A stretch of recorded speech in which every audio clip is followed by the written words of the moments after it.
4th down and goal from the 9. 17 seconds to go. The play clock at 3. Shotgun snap. Carr throws into traffic. Intercepted. Jermaine Pratt has the football. Yeah. Coffin nails. Bam, bam, bam. How about that? It ends on a turnover. Joe Burrow takes the snap. He takes a knee. And after 31 years, the drought is over. It is no fluke. It is a fact. The Cincinnati Bengals are headed to Super Bowl 56.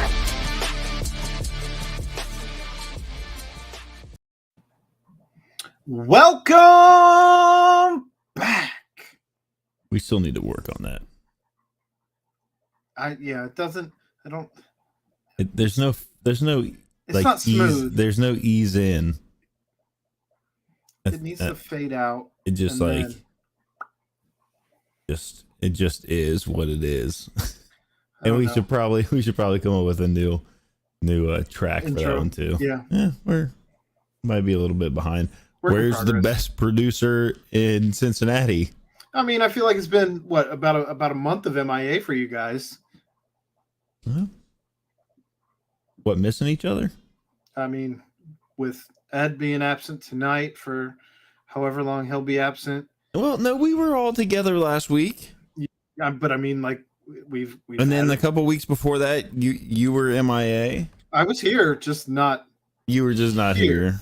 It is what it is. Well, welcome back to Part of the Punctuation. I am Aaron Smith, joined as always by Jeff Howell, and the self-proclaimed best producer is MIA. He had a soccer meeting, soccer club meeting, something or another. Is he the head coach? I think FCC is going to announce him as the head coach tomorrow. So we're probably going to lose him. I mean, is he the head coach of his son's soccer team?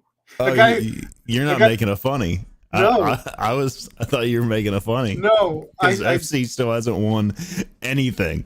No, I wasn't making that joke because FCC is they are what they are.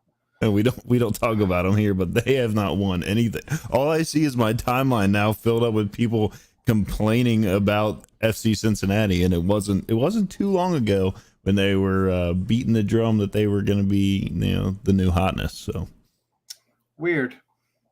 Strange. Welcome to professional sports in Cincinnati. Got that big, pretty new stadium and moved out of Nippert, where currently everyone wins. Yeah. And ooh. Yeah, I mean, I don't know anybody on the team other than the one guy named Brenner, and apparently he hasn't been. Michael Boston gets really mad about the fact that he's not like in the starting lineup, or I don't even know if he plays, but I think he's like their big money guy, maybe. Sure. I don't know. Okay. You could tell me anything about FCC right now, and I would say like, the yeah, same right. thing. That's it. Way Sure. to go. Okay. Maybe move it, and we'll moving on. Wait 365 days or so to talk about them again. So, I guess we could start at spring practice is underway for your Cincinnati Bearcats. Yeah, how was that? I was there. Were you there for more than one day?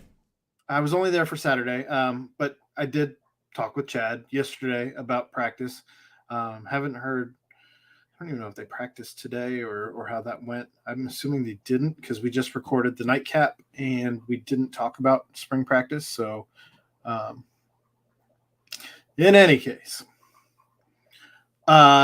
spring practice was good.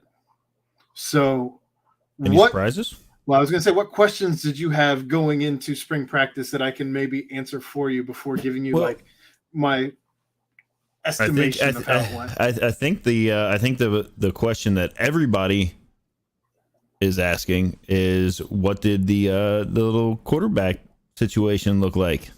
So I've talked about this a couple times now between the BBP and nightcap, so I do apologize for anybody who's catching this for now the third time. But quarterbacks were throwing a lot of short and intermediate routes as it was the very first practice. They were not airing it out early on. And they looked, I don't want to say necessarily rusty, but it looked like it just took them a bit to get in their groove. Hmm? The first couple that both of them aired out sailed on the receivers. I think Ben Bryant may have been putting a little too much mustard on his short and intermediate passes for day one, because he was picked off by Leroy Bowers, and it came hitting a guy right in the numbers. I don't recall who he hit, but it was just, he had a couple times where it would just pop out of hands, or his throws are spot on except for the deep balls, and they were hitting guys, and whether the hands, the numbers, whatever, and just they couldn't get it. Little Brett Favre action on them. Just a little too much zip there for day one of spring ball. But after that, both guys settled down, and both guys were able to connect on some deep passes. As for yesterday's practice, Chad was there to witness, and from all estimation, from what Chad said, Ben Bryant looked fantastic. Looked like a dude, and that's not to say that Prater was bad. He said Prater was good.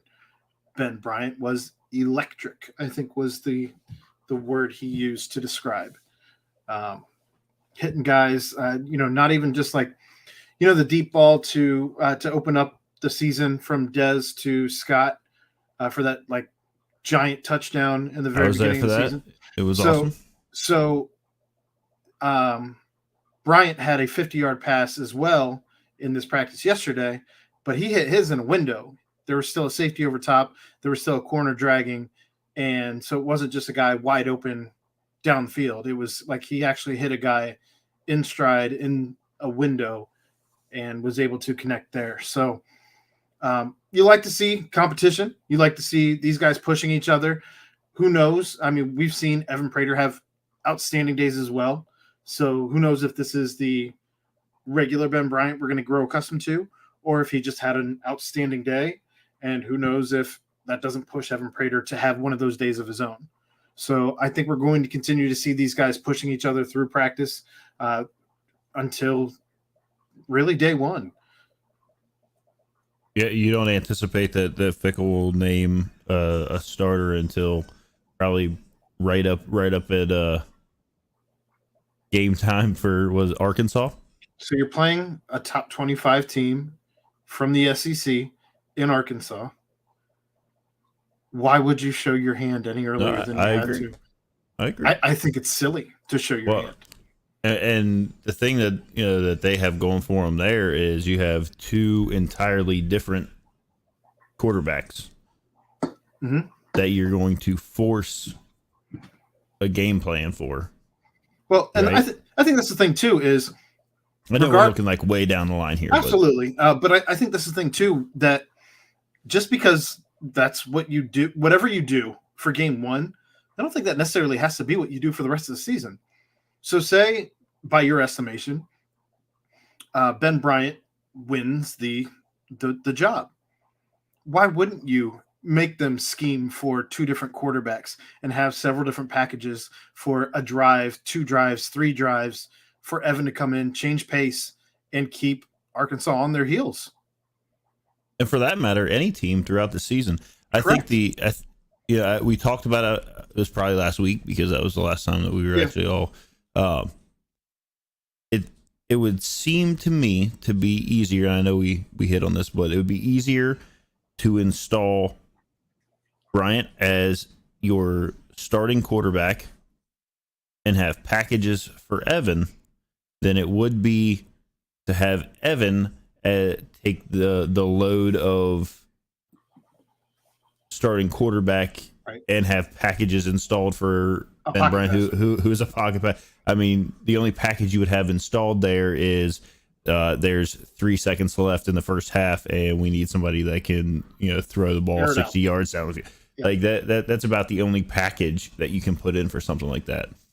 So I think it's going to be interesting because with the way college sports are now, the transfer portal's not that far away for anybody.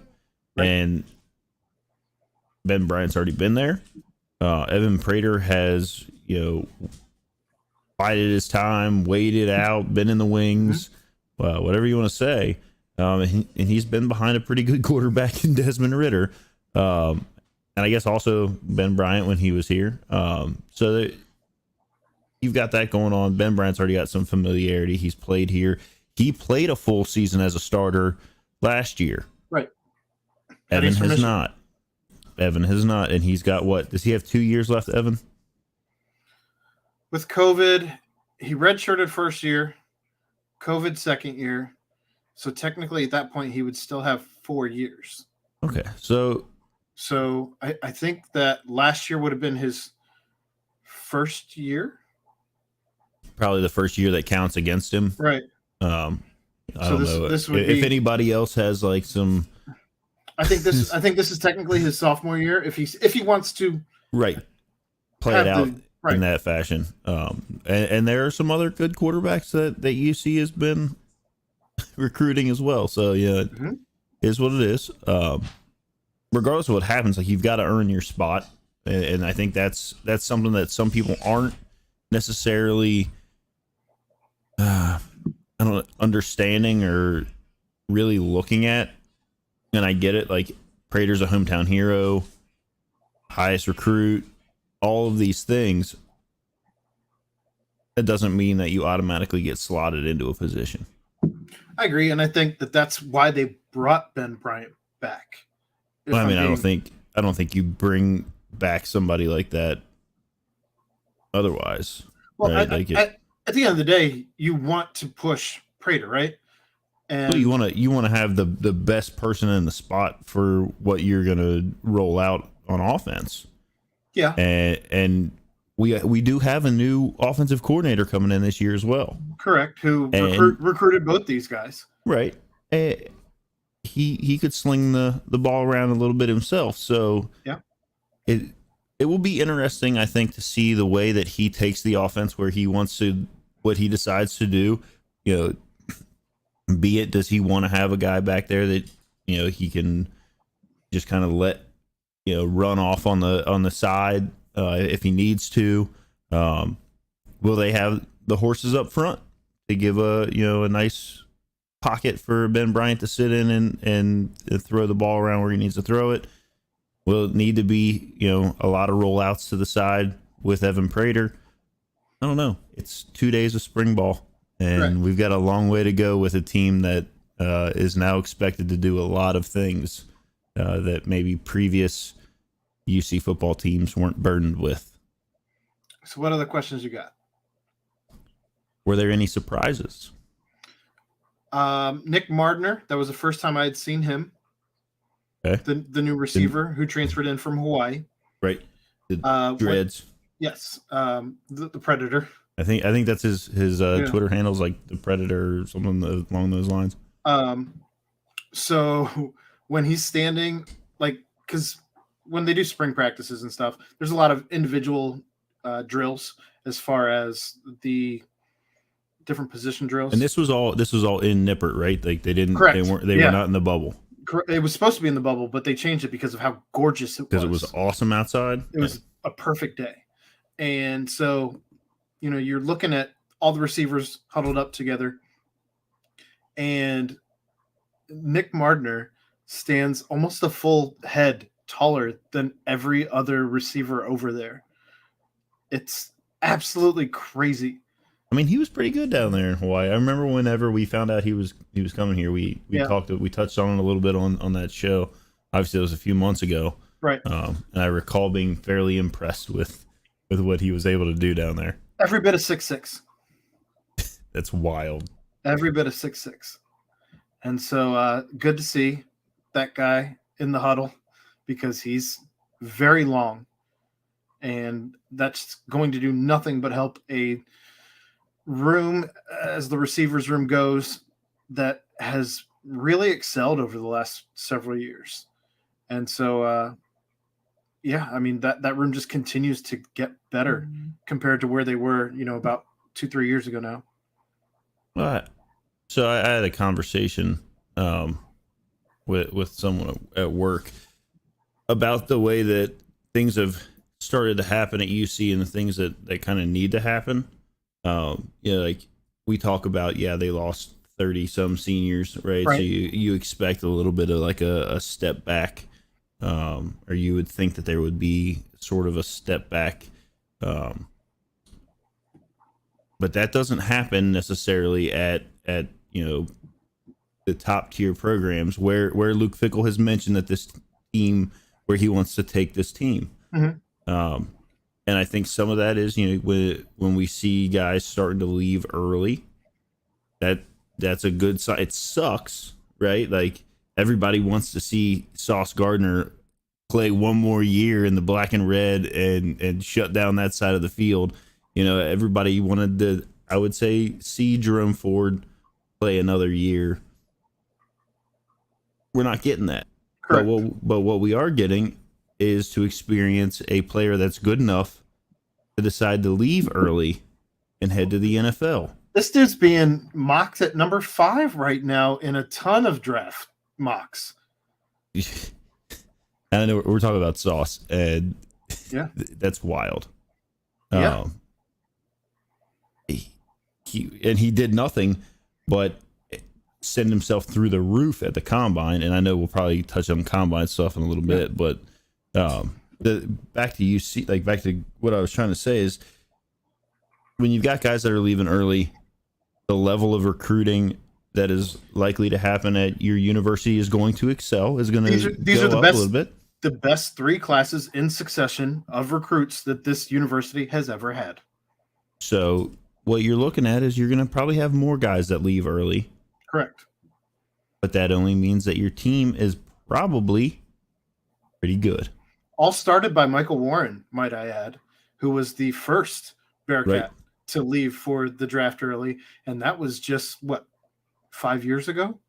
No, not that. 4 years ago? 3 years ago? Was it The just COVID that? year. I think it was. COVID messed me all up. I feel like I aged 5 years during COVID. Yeah, it was like 3 years ago. 3 years ago. Because then last year was Dokes. You had the Dokes year, and then you had the Ford year. So I guess that was only 3 years ago. That's crazy. Yeah.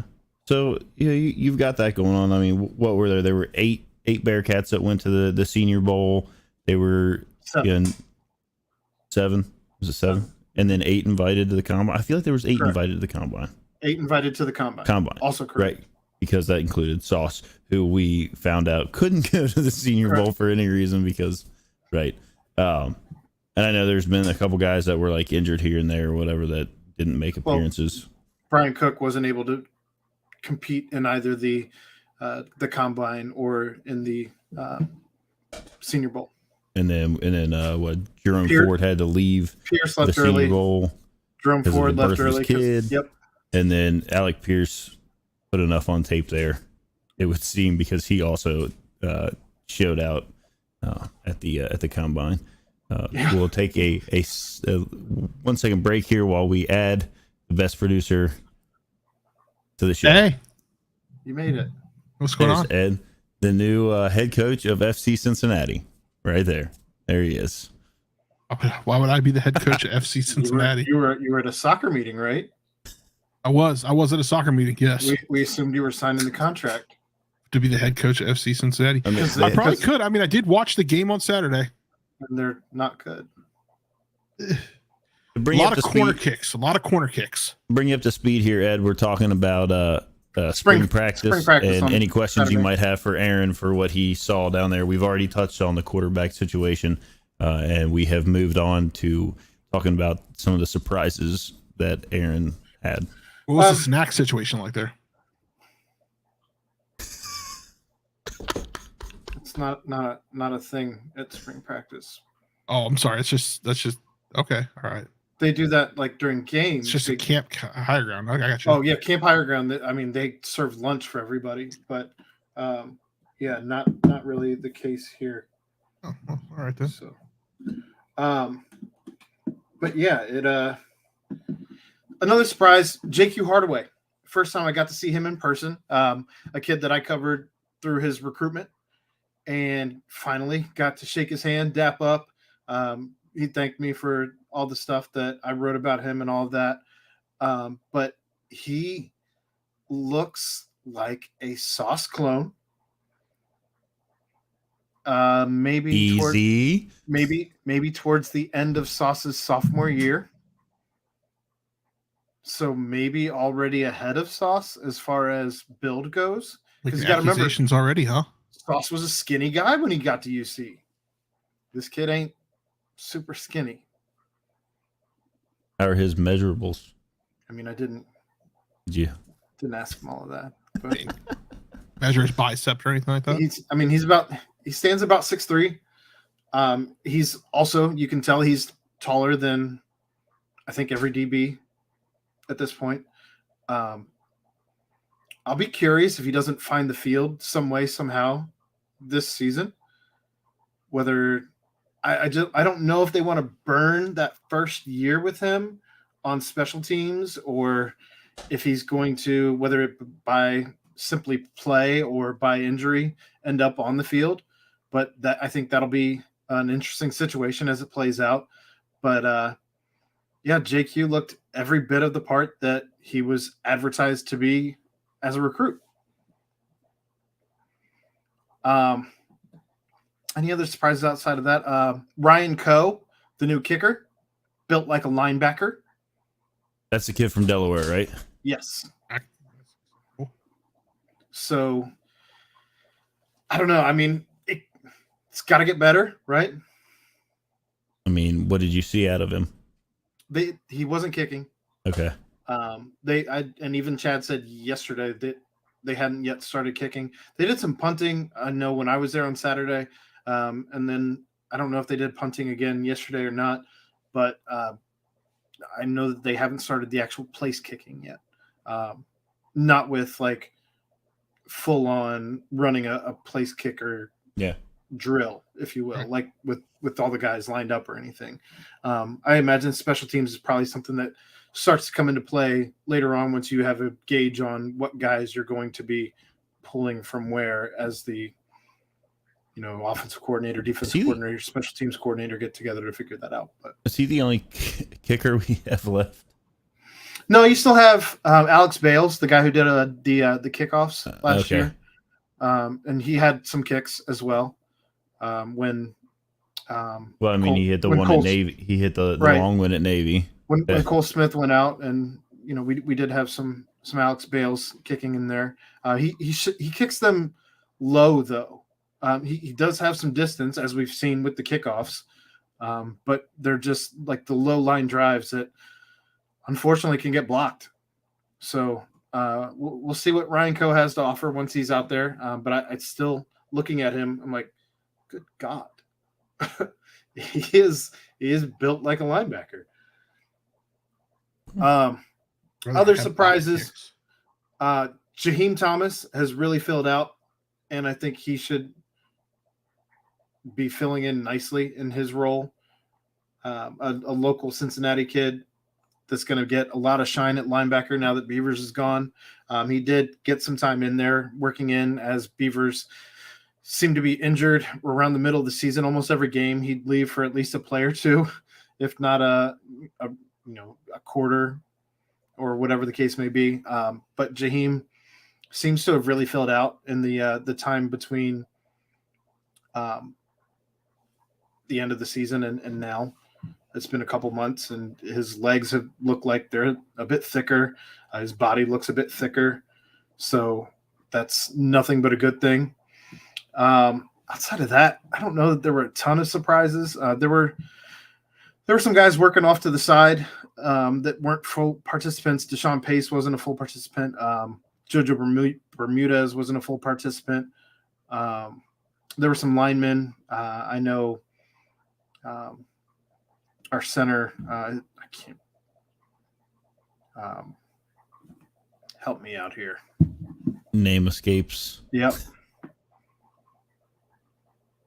What about Drew Donnelly? Drew Donnelly did play on Saturday. He had a catch. I understand he may have tweaked something, so he was either out or was just kind of taking it easy yesterday. I don't know if it was during practice yesterday or during practice Saturday. I can't remember what Chad was saying as far as that went. But again, just another guy out there. I know Blue Smith had a great day yesterday, according to Chad, which would be that's good to hear. Real interesting if he was able to put it together finally. I know, like I told Chad, when I've seen him in practice, he seems to be a guy who at times gets in his own way, just with the frustration. And when like a play doesn't happen, or when, maybe there's a drop or he gets chewed out or something, there's a helmet slam sometimes, or you can just kind of see the body language on the sidelines. And you hope that he's able to put it together now, because I think this is going to be his third season here. That would make sense. Yeah. Cause third or it might be his fourth, because I thought he followed Luke from Ohio State, essentially. Perhaps. So, you hope he puts it all together finally, and can find the field, because he's been putting in the work. It's just a matter of, can you let that last play go and move on to the next play? Is he built that way? We'll see. I think there was somebody else that I wanted to say something about, but I can't recall. Ivan Pace? Oh, yes, that was who I wanted to say. The surprise there, best hair on the team. Really? I feel like if you went to a barber and said, I want to look like a dragon, that's the haircut they would give you. God. Yeah. So it's kind of like the frohawk. Okay. I think it came down to a point in the back, if I'm not mistaken, but the top and front is a little longer. So if like and it's like the twist, the twists, not like the actual full braids, except in the front where it's again a little longer. If I'm remembering all this correctly from Saturday. But yeah, he had cool hair. But he was seeing a little bit of the field. Deshaun Pace was one of the guys, like I said, that was on the side, kind of nursing something. So there was some linebacker play to be had by guys filling in, whether Will Huber, whether it was at that sniper spot, it was largely probably Leroy Bowers. But yeah, I mean, that was sort of kind of the big surprises, I guess. I mean, tight end Wiley was out. He's been in a boot. I don't know if you were at the basketball game or heard when the football team went on for recognition. He was in a boot at that point in time. Sounds like he broke his foot, I believe, back during the Cotton Bowl. That's not good. So he's just been having that nursing back from that. So he's in no rush. Correct. No rush. Exactly. So is Wiley, and then Shimon Mateer, who's been a guy who it's his second year now in the program and at tight end. But he was one of the guys who's been posting 20 miles an hour at 260, according to Brady Collins. And it's translating. I wouldn't say like you look at him and you're like, oh, that dude's doing 20. But he's definitely quick for a tight end at that size. Oh, well, you're going to need it. Correct. I mean, especially with this being assumedly Josh Wiley and Lenny's last years. So, well, and just with the move into a Power 5 conference, I mean, absolutely, yeah. I mean, Big 12 is no slouch. You don't want to be going in there with, offensive lineman weighing like 260 when you can have a tight end that weighs 260. Yep. So I think that about covers most of what we saw. I know best play of the day that I saw on Saturday was a one-handed snag back here by Ken Willis, one of the true freshmen at cornerback, just in a positional drill. And he's coming off an injury as well. I'm not sure what he had injured, but for him to, jump up and snag it out of midair like that was nothing short of impressive.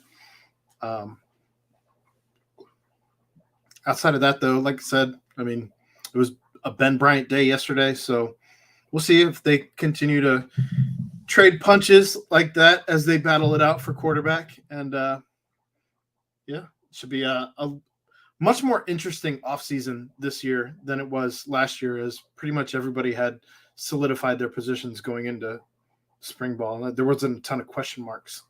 Oh, I think with having 30 some odd seniors, I mean, you're the COVID year where everybody got to come back.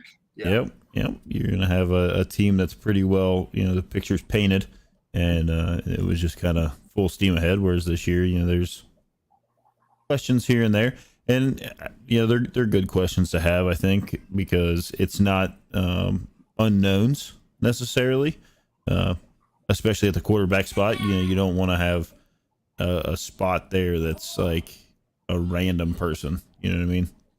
Yeah, I agree. And like I said, I mean, it's going to continue to just churn plenty of storylines here as the spring progresses, because we didn't have them last year. There were no question marks. So it should be a lot of fun as, both covering the beat for the Bearcats and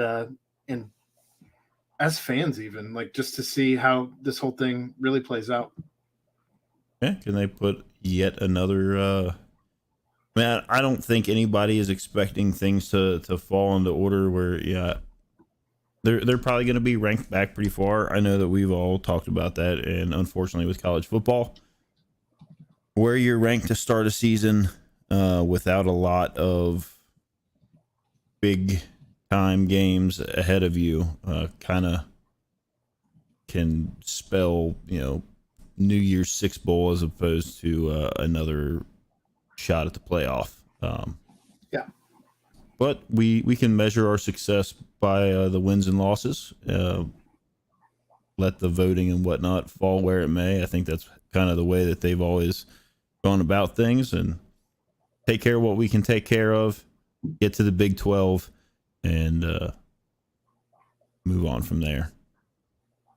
Probably an expanded playoff too at that point. But so as we're moving on, I know you brought up some of the NFL Combine, and the Bearcats largely showed out all weekend in the NFL Combine. It was almost like, and I know we talked about Sauce already, so we can start there. Sure. Because it was quite offensive to see how many people were like, "Oh, who's this guy from Cincinnati? Maybe he really is that good. Wow, I can't believe it." They didn't throw his way the whole season. And then they're like, "That doesn't happen." And then there was somebody tweeted like a video of him walking into the combine, and he had his suit on, and he tweeted it back out later like business trip, right? But he had the Sauce chain on, and they're like, "Oh, spending money before he's got it." Blah, blah, like he's had the Sauce chain for as long as I can remember. All year. He got it last offseason. He got it last offseason, but yeah, he had it all year. It's unbelievable, and they're like, "Well, when we see him out here on the field, he really is that big. Like his arms are that long. He can make the and then his quickness. Like it's." Did you see what Chad tweeted out? He dropped this on the nightcap the other night. No, he tweeted it out. Oh, that is his wingspan. His wingspan grew in the last 5 months. It grew over an inch. It was 1/8 of an inch. No. Let me look up. I'm almost certain it was 1/8 of an inch. I don't know that that's enough to really talk about. He not been clipping his fingernails, or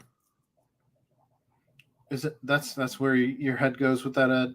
Well, how do you grow your wingspan? I lied because I read his tweet wrong. Just a couple weeks. It was 1 inch and 1/8. That's what I'm saying. Like, that's worth talking about, not 1/8 of an inch. Well, 1/8 of an inch could have been somebody misreading a ruler. Or a measuring tape or whatever the case may be. And that's impressive. That's wild. I mean, it's crazy. Because you figure he's 20. He's 20. It's only 20. He's going to be so good. Good gracious. I mean, we know he's good, but I'm just saying, like, at the next level, like his. I don't know if you guys found out the same time I found out was through the videos this weekend. I had no idea that he doesn't drink. Obviously, I didn't think he was a smoker, but he said he's never drank. He's never smoked. He's not going to start drinking now that he makes the NFL. He's not going to start smoking. Like, these are the things that he just prides his body in and takes care of business. He wants to retire his mother. Right. Yeah. I saw that where he's like, she's not gonna want to do it, but yeah. And then then he runs his 40, which it seemed like whoever was doing the unofficial times didn't have any clue about anything that was going on, because every time there was an unofficial time that came out, it seemed like it was extremely variable up or down. Right? Yeah. Like, from my understanding, the unofficial times that they were putting on TV are hand times. Well, they were hand times, and they were just for TV. So then the official times came out later from the laser times, but they had to wait to get the laser times. Why they couldn't get the laser times right away is still beyond me. Should be instantaneous. I agree. That's why I don't understand, because like coming from a track background, right. There's always a time that flashes on a screen at the end, and if anyone's watched the Olympics or anything else, like exactly, there is a time that flashes up, and then they say, oh, it's corrected, but it's always like, like let's say it's the 100, and someone runs like 9:54, which is not a thing, but like let's say they run 10 seconds, right? Then it'll say like, oh no, it corrected, it was 10.01 or 9.99. Right? If they're not bringing them out right away, and they're doing it solely for the basis of being able to argue about it or talk about it on TV, that wouldn't surprise me at all. Yeah, I mean, and it is what it is. Like the official times, they end up coming out, and there was a lot of talk that like if the second number in Sauce's 40 was a 4, then that was the only question that was out there, right? And then whatever he ran, his official one was like 4:41, I think. Is his fastest? Dead? It was 4:4. Yes, 4:41. 4:41.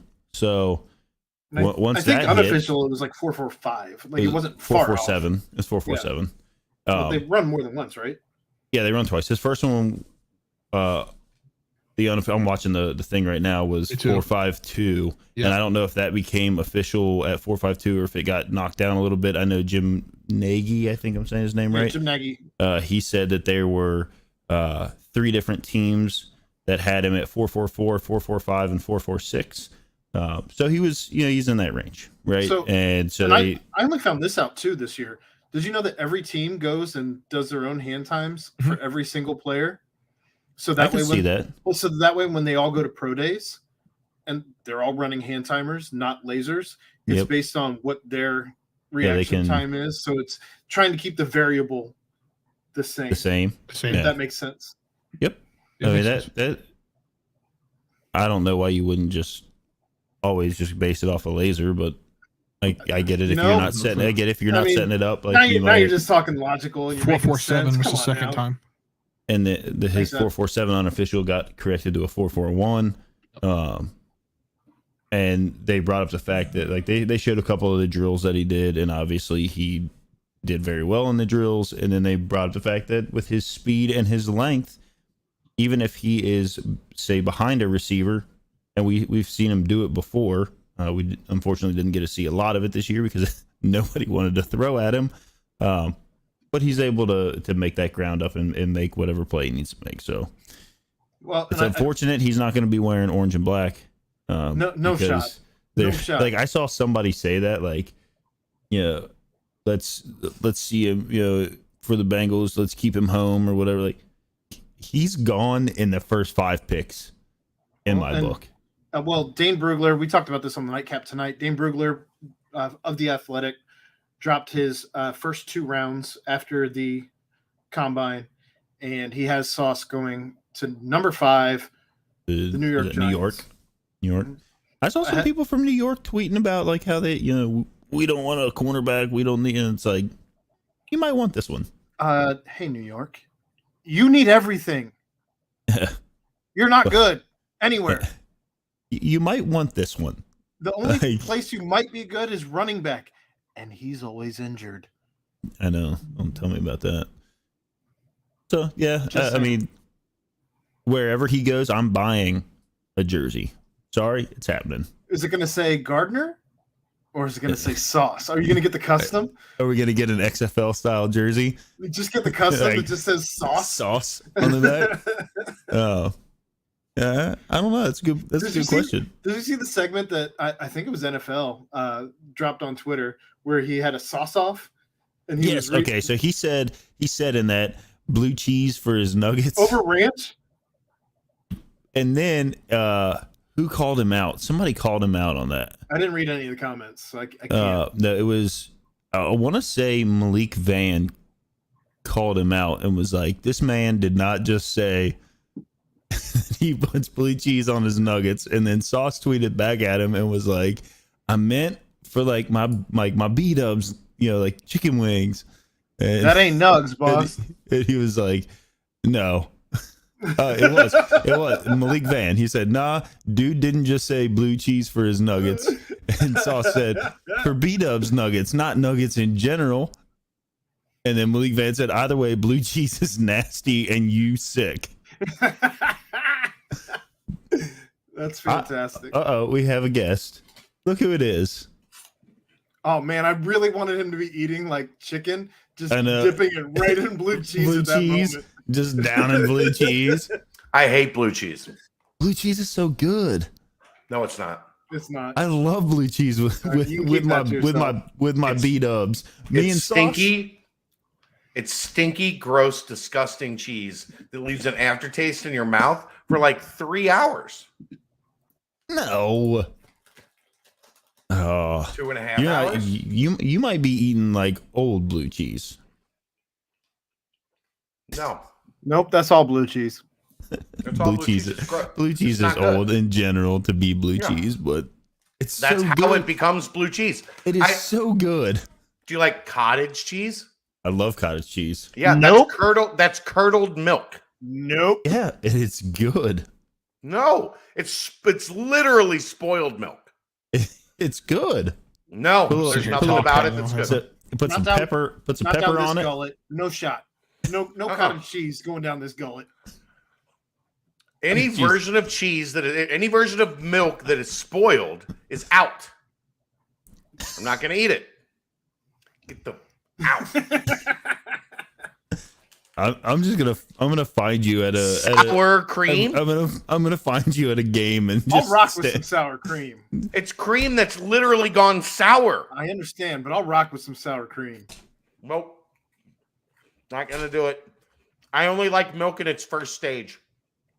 No, see, I don't even like it that way. I don't even like it that way. I have to drink almond milk now. I can't drink regular cow milk. Directly from the cow. Same. From the teat.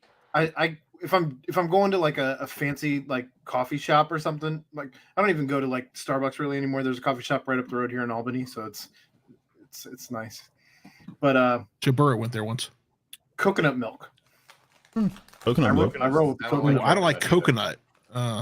So you get the coconut milk with a little caramel drizzle. Tastes like a Samoa. No, I'll just stick with my almond milk. Here's a question that 2%. Here's a question that might This is Chad's question. Go toward Chad here. OH54 says, "Do you think the staff will have any interest in?" And I hope I'm saying it right. Gibran Payne. Jabron Payne. That was right. There's an apostrophe. There's an apostrophe between the I and the G. G I apostrophe BRAN. Gibran. LaSalle, right? Like Elon. Yeah. I think there would need to be some fences mended there. I think Cincinnati got the, kind of the "you're not big time" treatment in his recruitment, which happened before the Big 12 invite. So the situation at Cincinnati has changed, but the way that, it went down.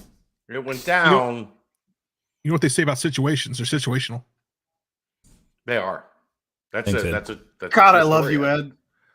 They are situational. Yeah. You're done for the show. Like you can't get better than that. Okay. That's why you're the best producer in the city. I think there would need to be some fences mended in that situation. Just the guy that runs the program doesn't take too kindly to, I don't think you're big enough, so I went to Indiana. We went to Indiana and beat them. Like, look, I don't think you're big enough, so I'm going to Michigan or Ohio State or. We went to Indiana. How'd that go? Didn't go well for Indiana. Really good for us. Huh. Really good for us. So I don't think that's like a. I wouldn't rule something happening out completely because I think Cincinnati will do their due diligence. That's what they always do. But I also don't think it's like the kid decommitted with intentions of committing to Cincinnati, if that makes sense. Yep. So I know we talked about Sauce in the combine. Anybody else you want to touch on, Jeff? Maybe Desmond Ridder with the fastest time in recorded history for a quarterback. Well, the other thing, though, side note on Sauce, like I do want to touch on the fact that like he didn't hit the fastest time by a DB, but it's one of the like top 3 times by a DB that's as tall as he is. Yeah, he's never going to hit the fastest time. He's not 5'9". Not like those 5'9" guys are going to run his crazy times. So what he's missing in the 10th of a second, he makes up for in that extra 1 1/8 inch wingspan in his 7-foot arms. Good Lord. Go gadget arms. He's like Dawson out there. It's just not, that's a great reference. If you remember, if you know, you know. Street Fighter back in the day, the Dawson. Yes. That's a great reference, Aaron. Way to go. I mean, that's 2 I'm nights just happy in a row. to see that, like at this point, like it wasn't everybody apparently didn't know about him until the combine. And then everybody wants to talk about, he never guarded anybody in college, and that's exactly what Chad and I talked about and all these things. And it's like, Wrong. like maybe go back and watch some of it, if you want to do your due diligence before you pop off at the mouth. He guarded every day. Hey Chad, look, it's our friend Trevor. Alec Pierce. Oh yeah, that guy who has like who can apparently jump over my house And run faster than your house, too. Well, yeah, I mean, oh, T-Win says, don't take Chad's cheesy poofs. That's our friend T-Win Trevor. We had a conference call this weekend with Trevor. Kitty, my cheesy poofs. Peek behind the curtain. Well, don't peek behind the curtain. You can't peek behind the curtain You can peek behind the curtain. This is me and Chad's new friend Trevor. Okay, you good? I'm good. Screw you guys. I'm going home. Anyway, so since you brought him up, Alec Pierce, like you see, a lot of these guys just did what we've seen them do. At least with their skills and these things, like we've seen them in game action, right? Jeff, which is obviously way different than the combine. But Jeff, that was the argument we had going into the college football playoff when everyone said we didn't belong, but we had seen these guys week in, week out, and everyone, no, it's just the AAC. They don't know they're playing that level. Like, no, these dudes are all really good, and they've been here long enough to like we've seen them grow from Alec Pierce being a special teams guy, Desmond Ridder from his freshman year. Like, they're not the same dudes that they were at the beginning, but nor should they. Well, the development here obviously is that's what's always like, kind of calm me down from the like, we're going to the Big 12 and everybody's like, yeah, but you're still recruiting it. This group of coaches, and that also kind of sucks that we've lost some of these coaches, but it happens when you have successful programs, and just look like who we're losing them to. Improved, but I don't know if they haven't improved. Well, and I would say that too. When you've got, it goes to the same thing we talked about earlier with kids leaving early to go to the NFL. While it sucks for us because you want to see those guys run out with the CPAW one more year or whatever, it means that your program's in a good place because you're getting kids in regardless of how many stars they had when you brought them here from high school.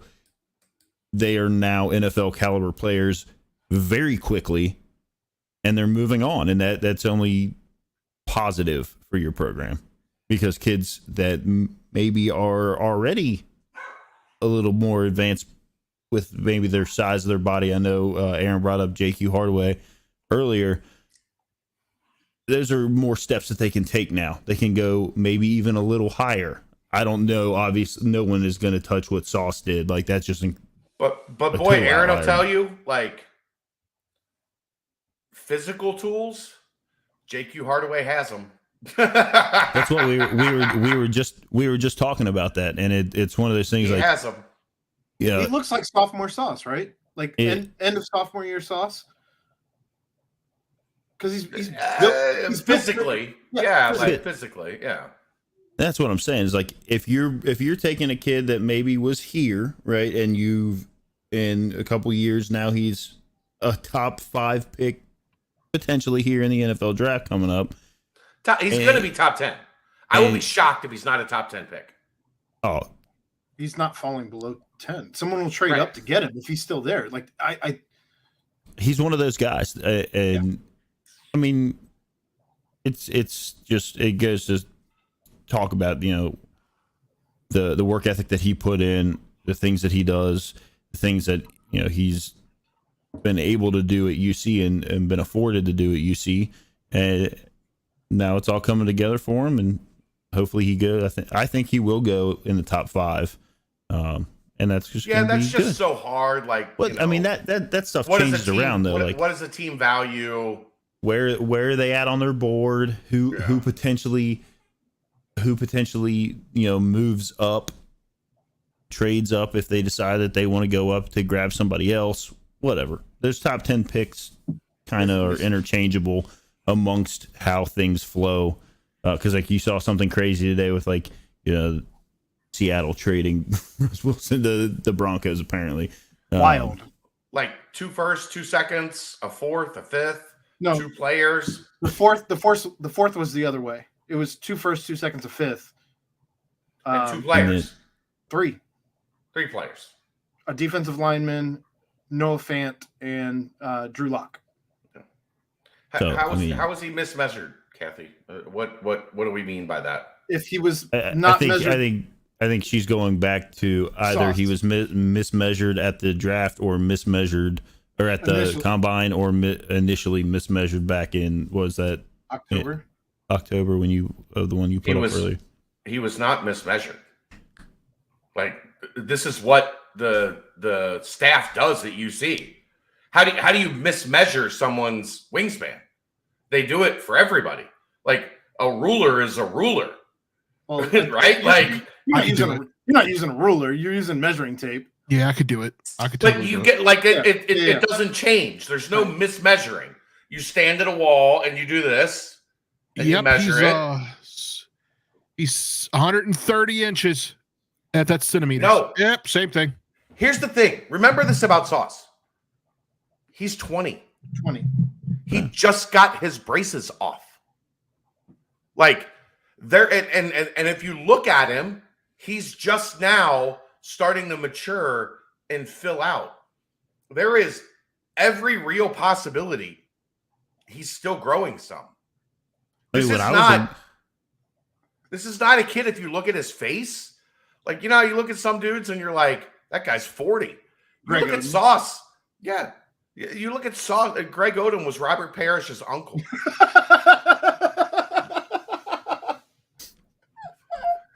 You look at Sauce, he still looks like your little brother. You know what I mean? Like, when they look like that and it's visible, it's clear, it's not impossible that there's still some growth that's happening, like, to their frame, to their measurements. Well, I mean, between the time I was 18 and 21, I grew 1.5 inches, like, which would then mean my arms got, obviously. So I told my girlfriend too, yeah. Yeah, but you lied. But you lied, Ed. He married her. Oh. She still believed lied. him. It worked. She believed him. He wasn't talking about height. So, yeah. Stop. Right. He's talking about Stop. All right. So I think we've talked enough about Sauce, even though we could probably fill another hour's worth. Gush about him and for then, long. Yeah. Yeah. Most dominant player in the history of Cincinnati football. And the crazy thing is, hard stop. That's right next to the most winningest quarterback in the history of Cincinnati football, and what, the third most winningest? Was it third or fourth where he finished in all of college football? Yeah. Most. And Sauce is the most dominant player that's ever put on the CPAW. Crazy. Ever. I know everybody wants to point Greg Cook, and I'll give Greg Cook his due. But as I said 2 nights ago on Twitter, Sauce's coming out party was that UCF game in 2019. Never looked back. And he never had a bad day. He never had a bad day. He never had an average day, right? There was never a day where it's like somebody's number one wide receiver put up 80 yards and a touchdown. That's not in today's world of college football. Like 80 yards and a touchdown for your number one wide receiver is kind of that's pretty good. That's all right. Like, it's okay. No, he never had an average day. He had 13, 14, 24, like 30 great days and 0 average days. Well, crazy. It's crazy. The standard he set is insane.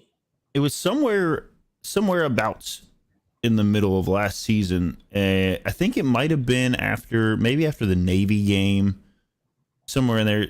Somebody was talking to him about, do you get bored out there with them not throwing the ball your direction?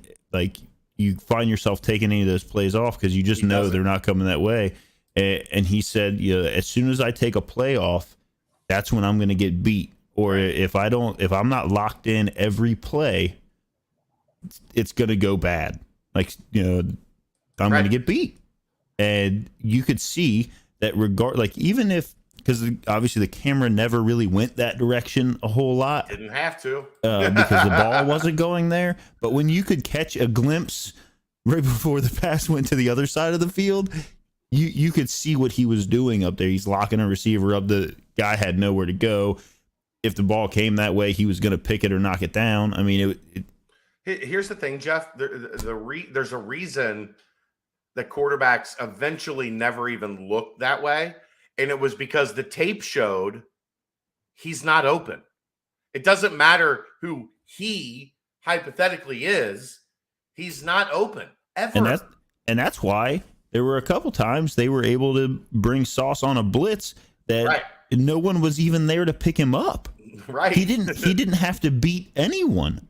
And when he's running a 4.41 40, you don't have a lot of time back there when you can't see him coming. What we learned at the end of last season was he should have blitzed more. Yeah. Right? Right? Like that was a sneak attack that teams just were not. They weren't even looking that way to begin with. Like, if you look at Indiana was the most. Indiana was when it really set in for me because Indiana had a star wide receiver. He was never the same again all season. Ty Freifogel last year in 2020 was considered one of the top 5 or 6 wide receivers in college football, right? Did he not torch Ohio State? He did. I don't know. Oh, he smoked them. That's what I thought. So if you go back to that Indiana game and really watch that Indiana game, you know what they did? They didn't line a wide receiver up on Sauce's side. They put all their wide receivers to the field, and they would line up a blocking tight end for Sauce to cover. Because at that time, Cincinnati really hadn't started getting exotic, I guess is like the word teams use now. Sauce was playing boundary corner, and that was the only thing he was doing. And the Indiana game was one of the reasons, like the impetus for them adjusting, like we can't just leave him over there because Indiana put all their wide receivers on the other side, a blocking tight end on Sauce's side that they weren't going to throw to, and just acknowledged. We're going to give up that side. That side of the field is closed. But that happened the entirety of the year, and that's what like drives me nuts. Like, okay, obviously, like you come to the Alabama game, right, and everybody is saying like how bad he's going to get burnt and torched, and Like he's not gonna, he hasn't Didn't faced even this level try. of and the best coach, game planner in college football had a month to prepare for it and decided, nah, We good. no, we're just gonna go a different route. We're just gonna run the ball, or we aren't even gonna look over there. And that's We're not gonna even go that's not even bringing up. Running game, slot, tight end. That's it. That's J-Mo? not even bringing up who's on the other side of the field, opposite of Sauce. Clay, you spelled my name wrong. So I mean, I'm glad now that he's getting this recognition. He should have gotten it long before by a lot of people who say that he's not, what he very obviously is. I just don't think people realized how real what we saw was. Like, it happened with Notre Dame. It happened with Indiana. It happened with Alabama. Mhm. Like, and I talked about this yesterday on the BBP. The mock drafts that you see in November and December, those are from the mock draft guys, right? The guys that the draft has become a content machine. It's become, a place where you can make money being a draft guy. That doesn't mean you know anything. It just means that, like, you follow it. Or that you can argue pretty well. Right. And as we've gotten to the point of the process where, like, actual scouts and decision makers are kind of setting the narrative flip. Like I said last night, 2 months ago, Jeff, most of the mocks had Sauce at like 20, 17, 24. And we're all looking at each other going, that's not right. Like, this dude is as good as anyone in this draft. Oh, What I he got did. I got excited because I'm like, are we talking? I mean, come Cause on, come on home. Because I think Come on. at that time we all thought that the Bengals would be in 19, that 20, 15, right. 15 to 20 range. Right. And then those sons of guns went to the Super Bowl. Now they're 31st, and we might as well trade that pick. And now Sauce might be fourth. Yeah, I mean, he very well could go that high. Chad, were you surprised to hear Sauce say that Calvin Austin was the best receiver he ever went up against?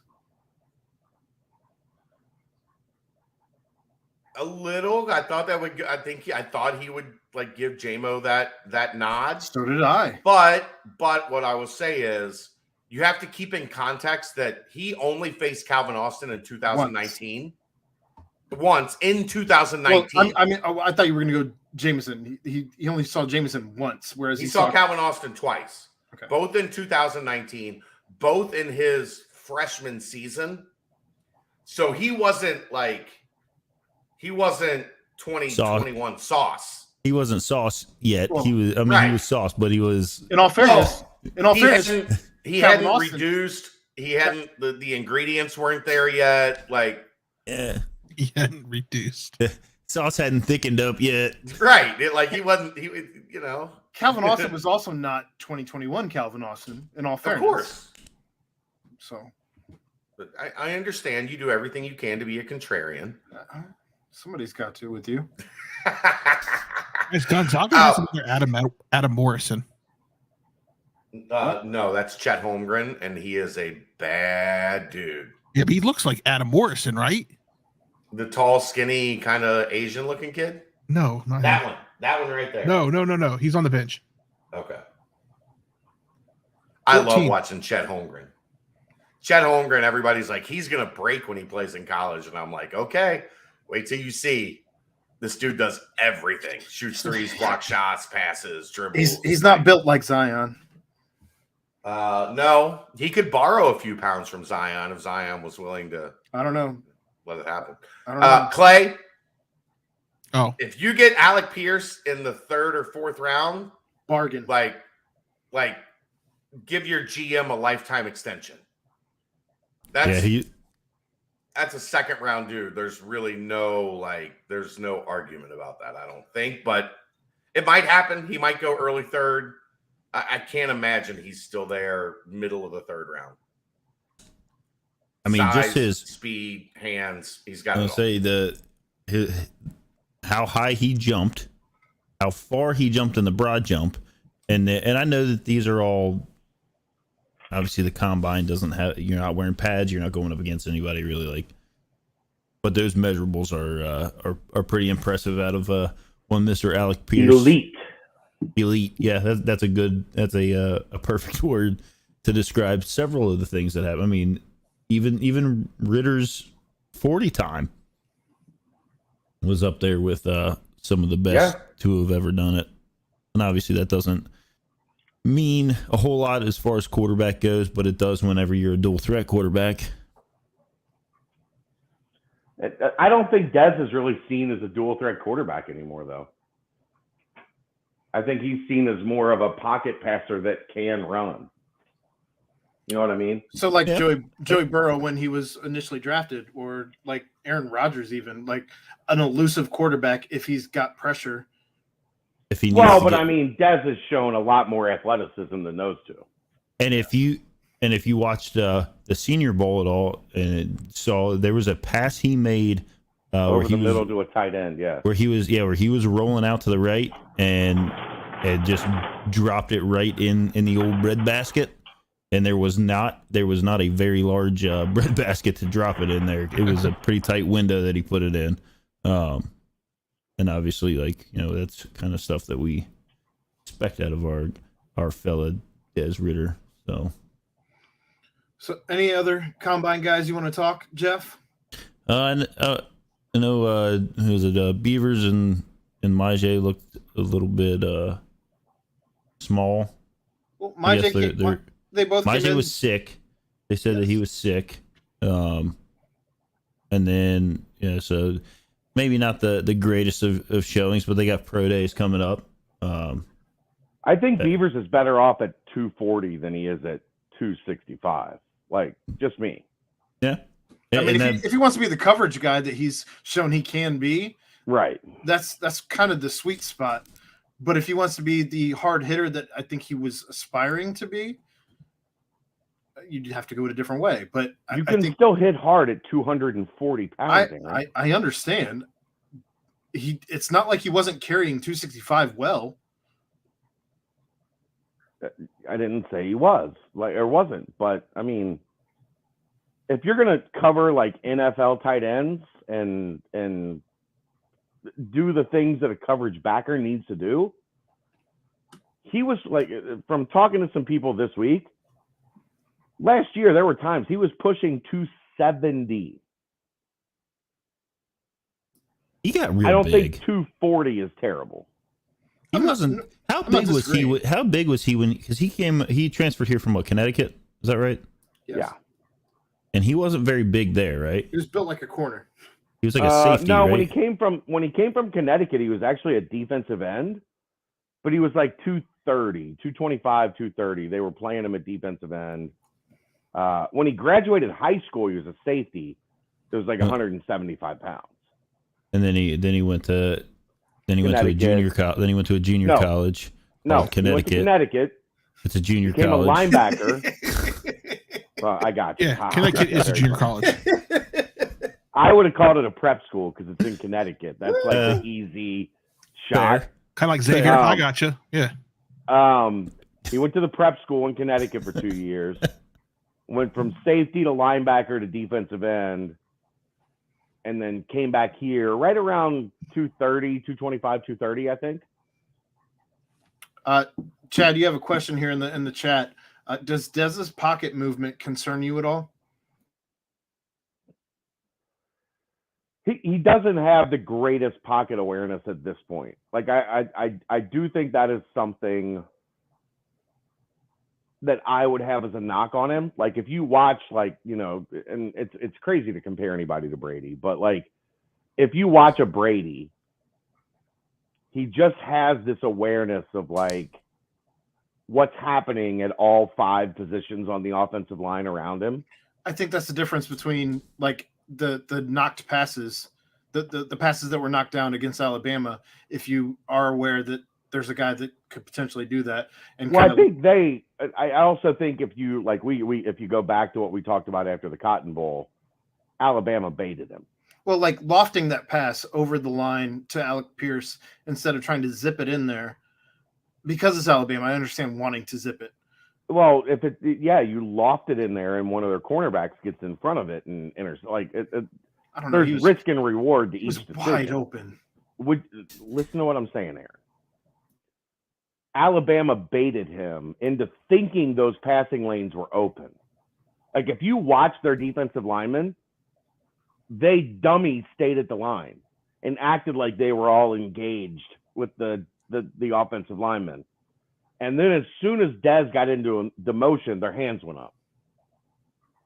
Like what he saw was the right thing, but what Alabama scouted was he thinks this is going to – we want him to think this passing lane is open, and then we're going to take it away from him as soon as he thinks he's got us. Somebody on that Alabama staff did a phenomenal job figuring out like when he was going to throw right and what angle he was going to throw right at. Now, don't they have like the 10? Concern will be, of course, everybody else in the NFL is going to do that, right? They just saw it happen. Don't they have like 10 ex-NFL coaches running film for Alabama at any given moment? What did we talk about leading up to the game? You give Saban a month, they're going to find all your flaws. Ugh. And you never know which one it was going to be because they're so good at it. The flaw they found was that Dez likes to go right to his tight ends and Alec Pierce. And we're just going to wait and not go upfield and not try to get after him. And as soon as he cocks back, we're going to jump up and knock the pass down. As Madden would say, sometimes you just got to reach up there and whap it down. Yeah. Boom! Where'd that truck come from? Hey, that was a heck of a play. And then my favorite Maddenism was always 4th and 1, and you get stopped. You go, he didn't make it.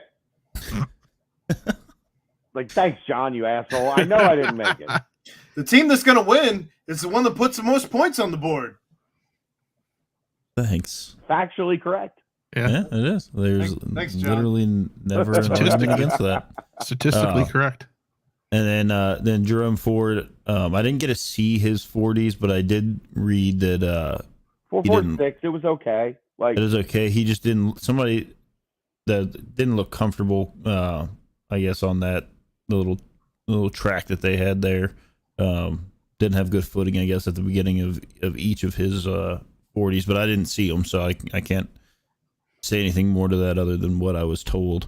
Is that a common thing for guys to run barefoot? Was he one that ran barefoot? I don't think so. I thought he had something on. That would be strange to me. I thought I read that at least one of the Bearcats ran barefoot. You get better traction barefoot for sure. Not me, especially. Yeah. What's going to be interesting for me is I know everybody is super hyped about Pro Day, but these guys did so well at the Combine. Why would you risk it?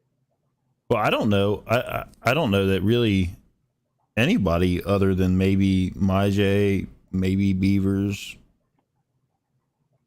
If I'm Ford, I got a 4.46 in the book. I'm good.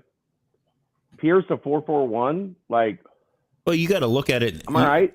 Each of them just has to look at it and say, like, from what I've put on tape from the season, from the Senior Bowl, obviously, like Ford and Pierce don't have anything other than the practice days at the Senior Bowl, but I'm sure that was taped by the scouts that needed to tape it, and they were there.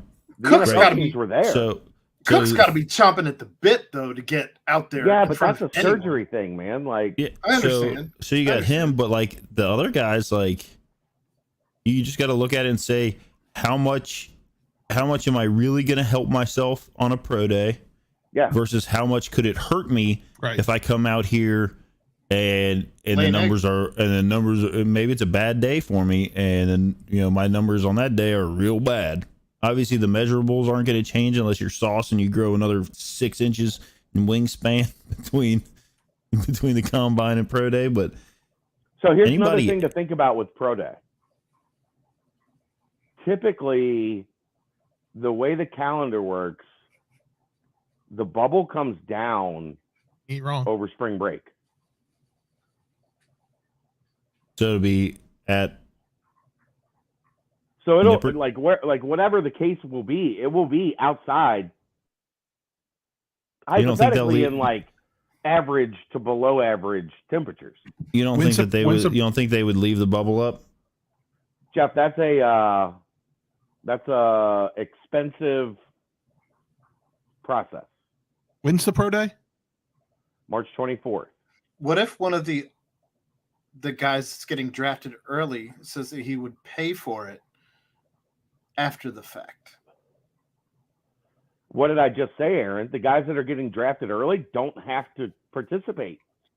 They just, between the Senior Bowl and the Combine, They want to help their brothers in arms. okay. I mean, if you look at the Okay. weather schedule next week, it's getting warmer. When is the pro day supposed to be? March 24th. We just said that. I didn't listen to you. Boom! Ed just Next- dunked on you. Next Thursday is supposed to be 69 degrees outside. So I mean, it could be Nice. 75, 80 that day. It could be 42. It could be because we live in Cincinnati. What's the Farmer's Almanac say? I think I'm going to bed. I'm just Chad, saying since it's a you're- risk. Well- Like, I'm just saying, we're all expecting this massive pro day, but we've never seen anything like this before as Cincinnati fans, right? We've never seen 6 guys at the senior day, and then 8 guys hypothetically at the combine. Even though Brian didn't participate, he still got measured and did interviews and all that stuff. Like, generally, Cincinnati Pro Day is this is the only chance you get to see these guys. So you're thinking it might be guys, it'd probably just be guys that are looking to either maybe sneak into that last round or put some stuff I'm just out saying, there like, for what undrafted did free Des agent Ritter, status. what did Des Ritter, Alec Pierce, Well- Sauce, Kobe, what do they have to gain that they haven't already experienced in the process because they've been so heavily involved in every step of the process? What do they have to gain by pro day? 56 degrees on the 24th. Okay, see, 56? there you go, 56. According to the 56. Farmer's Almanac? Well, that's according to weather.com. Oh, all right. I mean, That's not warm. That's not like No, you're right. It's not warm. I mean, I'd wear shorts, but you're right. It's not warm. hamstrings don't love 56, Ed. no, they don't. I can tell you that for a fact. So I mean, it might just be. I mean, you're probably going to look at the guys that are, just trying to, make a practice squad somewhere. Or well, that you're kind going to of thing. have like Curtis Brooks and Marcus Brown and like that secondary group of guys that aren't Royer? like the stars. Well, yeah.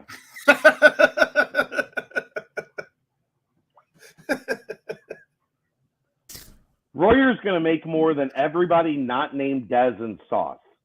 That's Probably. my prediction. He's an engineer. Right? Would Michael Young participate in that, you think? Yeah, for sure. Okay. Do I think the stars are going to be like? Do I think it's going to be this star-studded show that everybody's expecting? No, I don't. I Because think those guys have already put on tape what they have to put on tape. we're all still kind of new to actually having guys at the combine, and for Fair. them to just show out the way they did, we're Right. we're definitely not accustomed to that. So this is all uncharted territory. It's kind of like when the Alabama fans are like, "Hey, act like you've been there before." Hey, We haven't. we haven't. haven't. I don't know. This So is we don't very have new to- to us. Very since you're- new. Since you're here, Chad, we already asked Aaron what his takeaways were from spring practice since he was there, and since I saw you diligently taking notes standing next to Justin Williams, what were any of your top takeaways? Yesterday, can, like- Ben Bryant was electric. I used He that made word. like 4 or 5 throws yesterday that just like your eyes popped. And Evan Prater's been good. You know, we talked about this yesterday. Like, it's not like Evan's been has struggled. Evan has been really good. And they were both about the same on day one. Day two, Ben made some throws that were different. Like, he hit Nick Mardner on the sidelines for 28 yards, dropped it right in the basket on a corner route. He hit Tyler Scott for a 50-yard touchdown,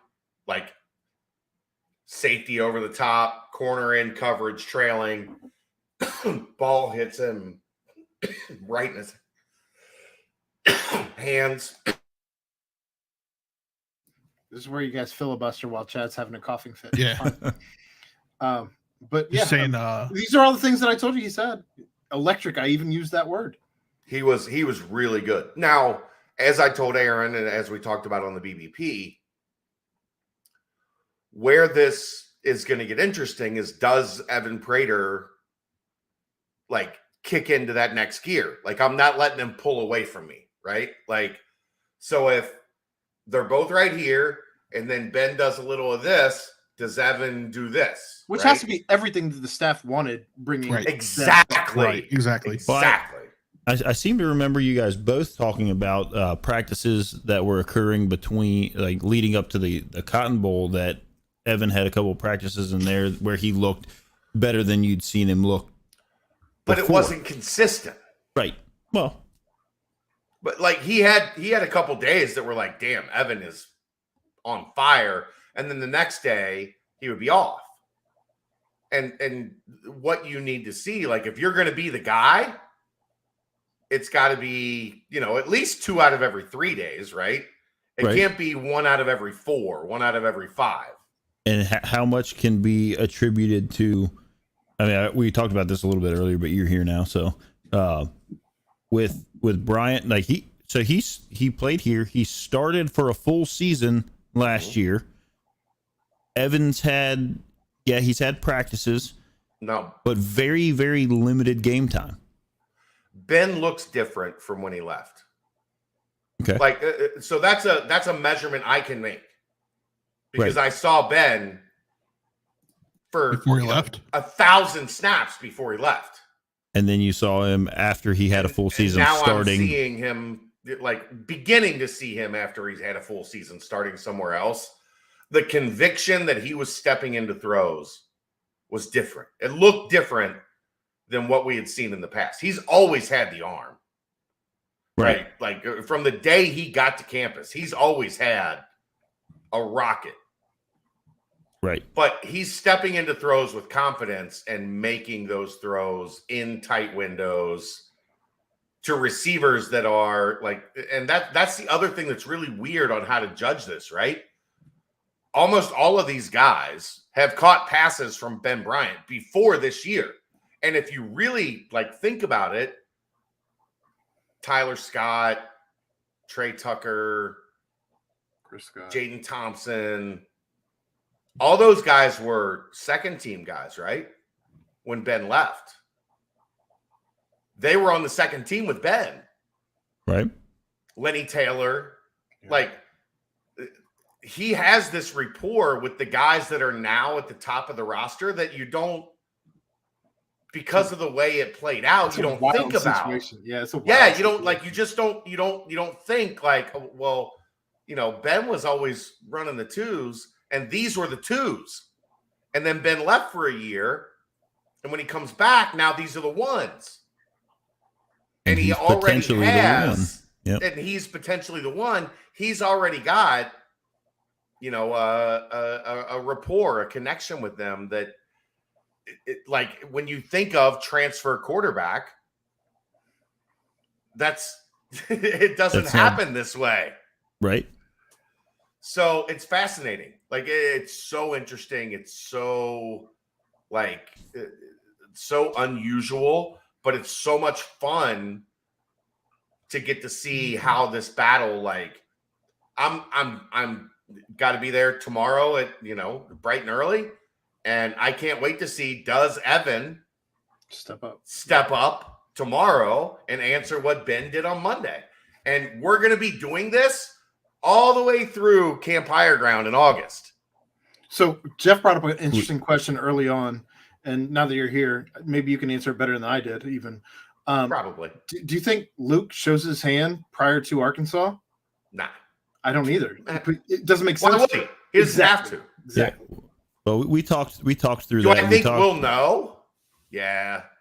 Do I think Luke will say this is my starting quarterback like at any point? I have no idea why he would. Why not prepare or even? I would say we talked through it earlier where, this isn't necessarily a situation where you've got, say, two pocket passers or, right. one guy that's a dual threat. Kind of, you've got this separation. So you're going to make Arkansas game plan for both. Right. As long as it's not something where it's super obvious kind of thing. Coming out. They're not going to know. How would they know? No one's going to know. How would they know? You're right. Know. It is the first game of the year. No one's gonna know. They might know. You never know. Stop asking that question, Ed. I think I know, Jeff. But then we brought up the fact, Chad, that it would be probably easier if, say, to implement a package for Evan where, Ben Bryant takes the majority of the snaps and then there's some packages for Evan to run as this dual threat kind of quarterback. The other question I had that you might be able to answer better than Aaron is how many years does Evan have left? Because I know we had a red shirt year and then we had a COVID year.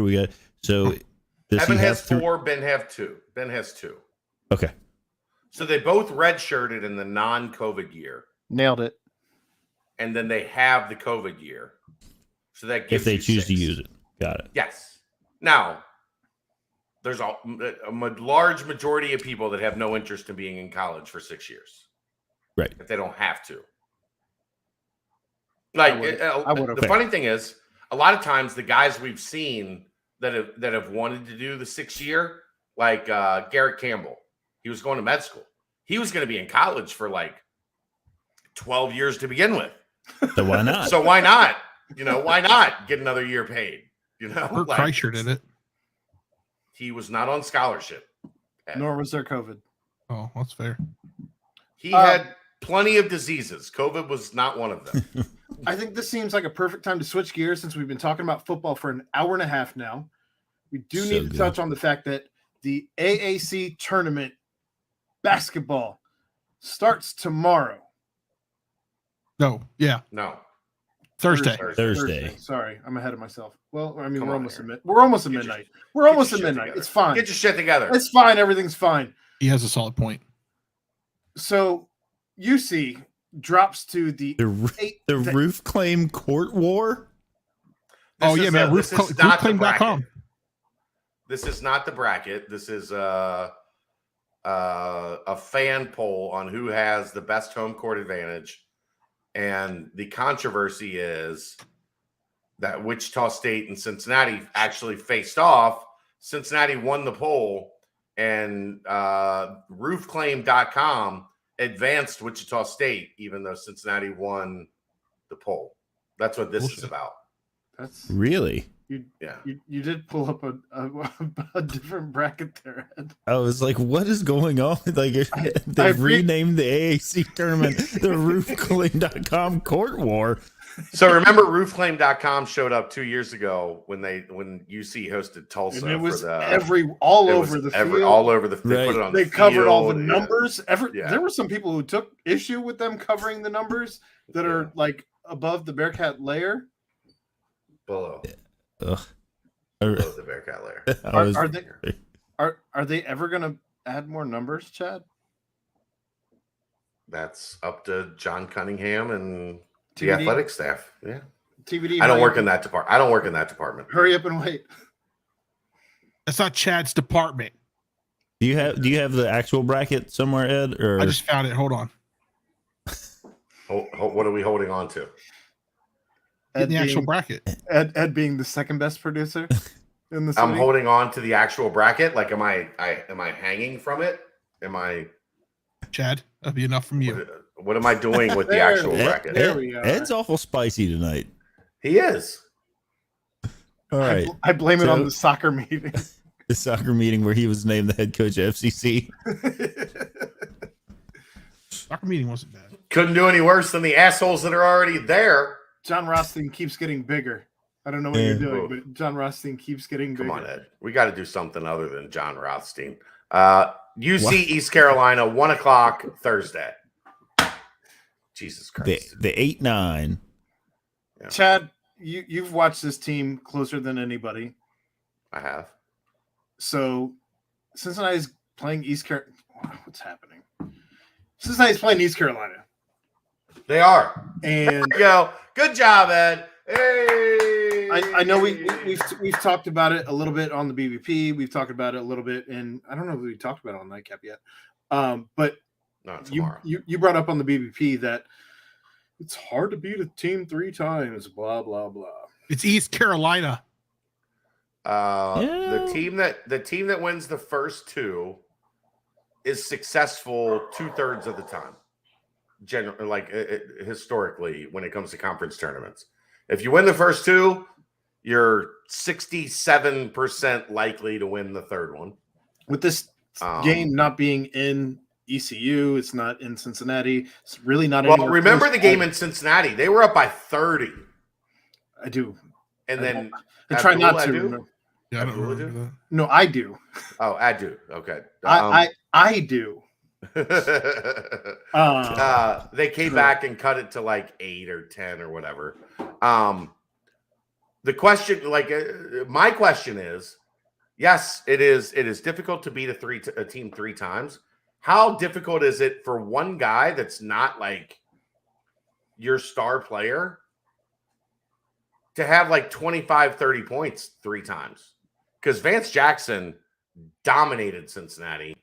And my wife is staring at me, so I'll let you guys talk about the point I just made, and I'll be back in a second. Bye, Chad. Solid point that you just made. Vance Jackson did. He had some games. So, say you cut Vance Jackson out of the equation. Does East Carolina have the bench to fill that void? No. I think some of it is going to also be. This seems for the first time in a month and a half. Actually had rest. They had rest. They had a chance to reset and actually put some plays together. People are talking about why haven't they adjusted when? Well, they were one. We talked about it last week. They were 1 of 2 teams or something like that to play 12 games in February. That's crazy in a 28-day month. And some of that was because they were forced to make up games in the AAC that other teams weren't forced to make up. You know who wasn't forced to make up games? Wichita State. Wichita State. ECU. And then it went to a winning percentage or some nonsense. That's the same reason why the referees start blowing whistle in the second half of the game last week is because atrocious. We're leaving the AAC and they don't like us. That doesn't have anything to do with that, Ed. 19 fouls in the second half. Here's what it has to do with. No, I'm serious. I get where you're coming from, and I'm not saying you're completely wrong. There may be some conspiracy. Where I'm coming from is SMU is as on the bubble as you can get. If SMU makes the NCAA tournament, then the American Athletic Conference gets a tournament share. And a tournament share is like $600,000. If Cincinnati beats SMU Thursday, SMU is off the bubble. They're not getting in. On the outside. We don't play SMU Thursday. Last Thursday, Ed. That was last Thursday. I'm sorry. I thought it was last Wednesday. The game we're talking about. I thought it was last Wednesday. I'm sorry. They played Houston on Tuesday, SMU on Thursday. If SMU loses to Cincinnati, SMU is out of the tournament. If SMU is out of the tournament, outside of winning the conference tournament, then the conference is out $600,000. Now I've seen that. Now I've seen that Memphis has moved in with. They're in by their. They beat the piss out of Houston. Oh, if Houston, I said it the other day. If Houston plays, so let's say UC beats East Carolina. If Houston plays the way they did against Memphis, and I know that Memphis is kind of rising. I think UC. I mean, UC stuck with them for what, 3/4 of the game? Memphis on Tuesday. Houston. They stuck with them for a half, and then as soon as the second half opened, like here's the thing. I've said this a million times talking about this season. Styles make fights. The style that Houston plays is a difficult fight for Cincinnati. Houston, foul 7,000 times and only get called for like right. Attack the offensive glass, foul 1,000 times, be physical, be aggressive. Like those issues, like Cincinnati has a problem with that. Like SMU is a great matchup for Cincinnati because SMU is small. Their guards are small. Like they're not an overly long. Like Memphis is a long, athletic. Well, we talked about that at the beginning of the year that these long teams were going to cause issues for UC. Because we talked about that from the beginning. Guards. Yeah, we talked about that. SMU also has small guards, so Cincinnati kind of survives it a little bit. As long as Abdul Ado isn't called on some bullshit calls, but that UC got cheated in that game. Like you will never convince me otherwise. When you watch that game back, 40 UC got cheated. But I was told I was wrong. 30 in the second half. Wrong about what? I was told the only reason why we lost that game is because Ed gets into internet battles. Because David DeJulius shot that 3 late. He didn't need to shoot the 3, but he shot the 3, and that's the reason why we lost. That is his best shot. He was wide open. That dribble into a step back for a wide open look is his shot. That's what he does. He also got fouled on that layup, at the rim. There was There's a little bit. Nathan told me because he's coached a couple basketball games that. Oh, that was when you got in the fight with former basketball coach, whatever, Nathan Dilt. I think there's a little bit of Ed Brendel in all of us. He told me that's the reason why, and he put that on Twitter. And Ed screenshotted it and saved it just in case someday down the line he has to bring that screenshot out. I didn't, but I'm going back to. So, Aaron, how do you see this tournament playing out? Where do you see the? Well, so I have to think that we're going to beat East Carolina one way or the other, especially with all the time off. I have to think we're going to beat East Carolina. That said, I don't think Houston's going to bring their A game. They run 7 deep, and what do they need to win this tournament for? Why would you expend all of your energy and not take the extra days off before the actual tournament? Here's the thing, though. They're going to want to win a game. I understand, and that's the hard part. They're going to want to win a game. Cincinnati beats East Carolina. I think they lose. They lose in the closest game they've had in 2 years, 3 years. In 2 years to Houston, but they still lose. Let's say a miracle happens and UC gets by Houston. Temple takes them out. Nah. They get to Temple a third time, they'll beat Temple. You think? Yeah, but they're not getting to Temple a third time, so it's because it'll be UC Tulane. Have to be proven right or wrong in this scenario because it's never going to happen. It'll be UC Tulane in the quarterfinals, in the semifinals. Anything is possible. Anything is possible. Thanks, but really, I think the bottom half of the bracket. I was going to say, what happens in the bottom half of the bracket here is a nightmare. Yeah, like I don't want to be anybody down there. I don't know if Wichita even beats Tulsa. If I'm being completely honest, it's gonna be SMU Memphis in the semis. I think. I honestly think, like the way Memphis played Houston the other night, I think that they win this tournament. I do too. And it makes me sick to think about that, but I think they win this tournament. They have the most talent. It's not close. It's not close. And the thing is like so let's say Houston makes the championship game from the top, which I think everybody probably expects them to. that's a lot of games pretty close together in a row for a team that doesn't have a lot of depth. 7-man rotation. I wouldn't be surprised to see Temple or Tulane take out Houston in the second in the semifinals. I really wouldn't, especially if it's after a pretty tight game with UC. Yeah, I mean Houston at that point in time, like they've done all they need to do.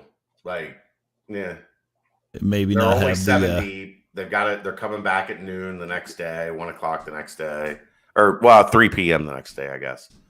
Like, I don't think they're playing for a whole lot. Why does this game it could on also ESPN? it could also be. It looks like it's ESPN too. It could also be. Or is it you? No, the UC ECU game is ESPNU. You get ESPNU now, Ed, right? Yes. Ed's got. I thought Ed had a month of YouTube TV. He had 3 days. Oh, well, No, you better it's get 3 in. months, isn't it? Find another credit card. Find another. You better find another email address, buddy. They charge me? I don't know, Ed. Did you? But I think though that maybe Houston does try to. I mean, obviously they're not going to go out and just purposely lose, but it's kind of a good warm up to see the way they react to where they're going to end up in the big tournament, because that one doesn't get any easier with rest.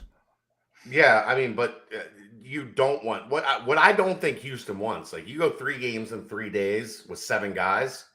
Yeah, you're in trouble when you get to Thursday of the NCAA tournament. Like, and the American is the last game with the travel from the AAC well, they're tournament. just going to Dallas to Houston. Like, they're not going far, right? Like, it's a pretty quick trip back to Houston.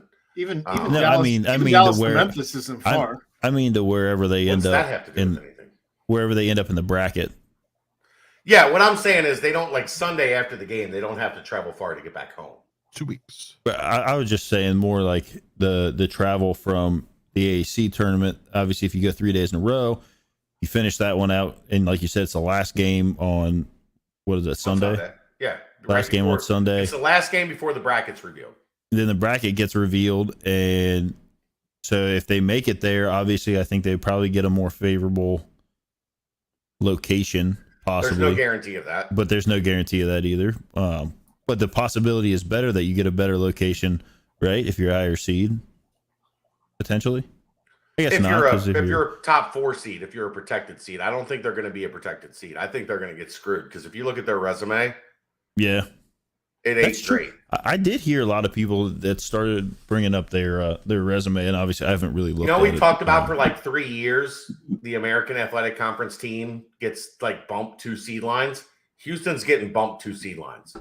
Like, if they're supposed to be a 4, they're going to be a 6. If they're supposed to be a 5, they're going to be a 7. Without a great win, yeah. I mean, it doesn't make sense. Right. I mean, they beat up on the teams that their biggest win is SMU. They beat up on the teams they're supposed to, and then they got absolutely dominated by Memphis the other day. Yeah, I mean it was like they hung 49 on them in the first half. Yeah, on a team that's giving up like 52 points in a game or something crazy like that. They're going to be at least a seed, or probably 2 lower than people expect, even if they win the conference tournament. I still think Memphis wins the conference. All right, Ed. I think it's time to take the tournament bracket down. I think it's time to switch gears with the last 15 minutes we have here, because I don't want to go over 2 hours, really. The Bengals. They put a franchise tag on Jessie Bates. Your thoughts? Of course they did. I don't think I'm not upset about it. Why wouldn't you? I guess is my question. Right. Ed, anything? Nothing? Yesterday's price isn't today's price. All right, so you went with the retweet. Congratulations. Thanks, Ed. I mean, my theory on it is, wait until after free agency. You got till the middle of July, right? So you wait till after the draft. You wait till after free agency, after you see what you got left, and then that's what you got left. And if you can't re-sign him, you can't re-sign him. You get one more year out of him, and if he chooses to He'd still be on a contract year, so he's still going to be playing his ass off. Right. And like, we've said before, but like, the grass isn't always greener. So TJ Houshmandzadeh will tell you that all day long. and I'm not saying he's not worth keeping around. Agreed. But at this point, there are bigger holes that need to be filled, and we need to have the maximum flexibility there. Well, let's think about this. And we're going to know in probably a week and a half what that's going to look like. Let's take a step back for a second. And knowing, and I will say, I'll preface this with saying there's a ton of money coming from the NFL TV deals in the next 5 years. A ton of money coming. So all of the salary caps will be significantly different 5 years from now. That said, do you want a top 5 paid safety in the league on your books, along with Joe Burrow, who comes up he's eligible for an extension in 2 years after this season. Is it 2 years from now or 2 years from after Well, this season? he's under control for 5 years as a Correct. first round pick. But you're going to want to extend him well before that. So you're looking at potentially having him on the books as a top 5 paid quarterback, along with Jessie Bates as a top 5 paid safety, along with Joe Mixon, who at the time was a top 5 paid running back, along with Jamar Chase coming along that same timeline. So you want to get Jessie Bates done. If Jessie Bates is in your long-term plans, you want to get him done now so you can front load the contract. Correct. So what their actions will tell us In July. By July. You got to have him. I think either Rudy they Johnson's want the him- last person that they've extended under the tag in 2005. if you want him in your long-term plans, you extend him, you front load the contract While you have the money. and by the time he gets to the like year 3 or year 4, his cap hit isn't nearly as impactful, so you can take care of those other guys. A bit more team friendly. Well, Or it's the Bengals. They don't value safety. They tag him. They see what 2022 looks like. And Let you him either walk. tag him again or you let him walk. 12-9 is not a big deal. Like that was 12-9, 12 something was the safety tag. I agree. That's not a big deal. Not- 18, if he's going to be the highest paid safety, is $18 million a year. That's a big deal. My question is, why would you make him the highest paid safety when in the regular season, I don't believe he was the best safety? Because for the entirety of the 2020 season, he was the best safety. And for the 2021 playoffs, Agreed. he was the highest rated player in the playoffs. In the playoffs, he was phenomenal. There is no question about that. But can you find a guy who can do both? Do both. Regular season and postseason. So 2020, he was the highest rated safety in the NFL in the regular season. A year ago, yes. Okay, and we also have talked to Austin Gale, who is an expert at this at Pro Football Focus. Who will be on the show with us tomorrow night, by the way. Thursday night. Yes. We're going Thursday. BCJ pod. See, it's hard. It's easy to do that. It's easy to do that. You're right. It days mixed up. But what Austin Gale has talked about with me, like I had him on when I was covering for Mo, an off-ball safety, so much of his grade is reliant on how much the ball comes his way. And the ball didn't come his way a lot in the regular season. When it did, he wasn't nearly as good as he was in 2020, right? But teams weren't picking on Jessie Bates this past season. Because they knew. And when it came his way in the playoffs, he made every. I don't think there was a play. And not only did he make a play on the ball, he made the best, the best play that you can make on the ball, right? I mean, the play in Kansas City is hands down one of the best plays I've probably ever seen. They're not in the Super Bowl if Jessie Bates doesn't make that play. No. That's about to be a field goal, and the Bengals are walking off. Yeah, we made it to the championship, and we came back, but we didn't close the deal. Right. Whereas he tips the ball back. Obviously, got guys there that are ready for it, but he made the play. I think a deal gets done. And I think it gets done after. Like I said, I think you tag him now. You see what you got to spend to fix the offensive line and maybe some other spots, whatever. And then you look at him and you say, "This is what we can do. This is our best offer." And have you done the exercise that Paul and Jay put up? No. Where you start spending the money and you see, guess what? It's ugly when you start doing it. It's ugly. Because everybody thinks they have this like unlimited amount of money to spend. Just because they have once you start spending the money, it spends very fast. They have a lot of money. They do. Yes. But it spends very fast. More than any playoff team. More than any playoff team, and I think the 5th most overall. Sure. But once like you said, Jessie when Bates. to fill the slots they need to fill with the players that they need to fill it with, the money goes away pretty quick. Say you sign a Ryan Jensen, all of a sudden you're out $30 million between a safety and a center, and that's 30 of your 47, I think, is what you have available. And that's of course without cutting a Trey Hopkins or a Trey Waynes or anything like that. And maybe some of that stuff happens, but the way so you still spent 30 of 54, and you only have 24 million to spend after you've only locked up 2 players. I will say that the Bengals of late, of the last 2 years, have made excellent like that mid-tier signing. They've found the guys to fill the gaps in that mid-tier signing, and that's what has got them into the Super Bowl. But can they continue that?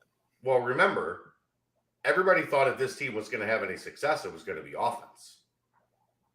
The offense was average at best in the playoffs. The spending they did on defense got them to the Super Bowl.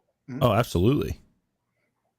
And you got to think, you look at the defense and you think about some, you're going to get Asai back. Is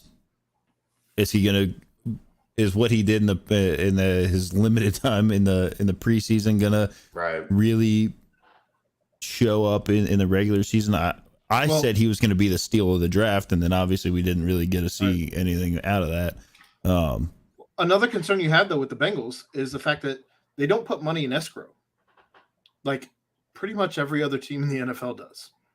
So you have to find a guy who's okay, like a Trey Hendrickson, that is okay being paid differently than every other team in the NFL does, putting that money into escrow. And that's where things get dicey, if you will. Well, like I said, free agency opens up on the 14th, I believe. 16th. Maybe the tampering period is over by the 14th, and then the actual free agency date opens up on the 16th. I'm not sure. I have radio on the 16th, and for some reason I think that's the day. I could be wrong. You might be a busy man that day. Yeah. Ed, you're on mute. Yep, I just realized that. Thank you. You're welcome. Hi, Ed. How you doing, buddy? How's it going? Did you have something you were trying to contribute? No. I was just saying busy man. That's what I do. Busy man. I just love you so much. Are you mocking me, Ed? No. So it looks like, yes, the tampering. Are you stuff. bowing up on me? Whoa, is it tampering that ends on the 14th? And then looks like so March 14th to the 16th, during this period beginning at noon, they can negotiate. Clubs are permitted to contact and enter into contract negotiations with certified agents of players who will become unrestricted free agents upon the expiration of their 2021 player contracts at 4 p.m. on March 16th during the above 2-day negotiating period. So we're both sort of right. No, Chad was all the way right. You were sort of right. I was sort of right. So starting on the 14th, they can start talking to people, and I'm sure I mean, that'll probably be out there who they're talking to. I mean, it's going to get leaked through some sources who we won't be able to believe until no prospective unrestricted free agent is permitted to execute a contract with the new club until 4 p.m. New York time on March 16th. So I'm in the 17th and the 18th. Oh, So you get the aftermath. That's That works actually out. the good stuff, right? Yeah, like that is because that's where you get the intermediate stuff because Right. all the big guys are already be worked out, but you might hit the intermediate stuff. and actually what it is Mo takes the first 2 days of the NCAA tournament off. Can you blame him? I have to work the first 2 days of the NCAA Is he tournament. is he taking off or is he working? No, he's off. Mo's going to be out consuming partaking in debauchery. Copious amounts of debauchery. While I You say debauchery, but he's a dad. Like he's going to be just drink in hand and cigar in the other hand, and that's it.